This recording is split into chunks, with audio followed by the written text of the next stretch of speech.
this picture is one of the holy grails. This is absolutely the last major dog painting which is in private hands, and it's certainly the most important painting by Rufino Tamayo, which has come on the market since I've been involved in the auction world, and that's been close to 30 years. The work has been in the same collection for over 25 years. It's been rarely seen. It is truly a masterpiece. Very few pictures take your breath away, and this is the one that did it for me. To see it for the first time, it's just unforgettable.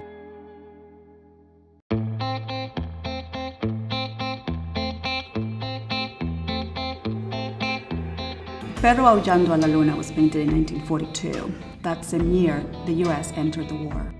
In New York, Tamayo started finally exhibiting at the Valentine Gallery, which meant that for the first time in his life, he was going to be able to sustain himself as a living artist. In the same gallery, Picasso had also exhibited Guernica's 1937 picture.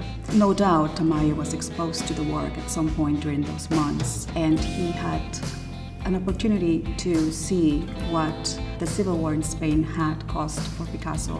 He attempted to recreate that same feeling of turmoil that was World War II.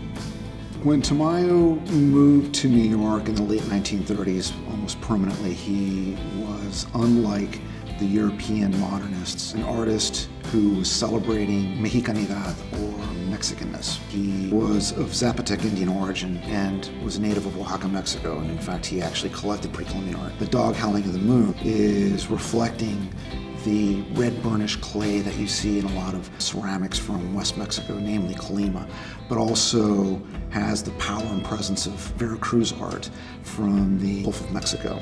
Unlike Guernica, which uses very subtle and subdued hues of blue, gray, and white, Tamayo actually embraces color. He is known as one of the great colorists in the 20th century, and this painting in particular embodies all of the aspirations which he was reaching to during his career as a painter during that era.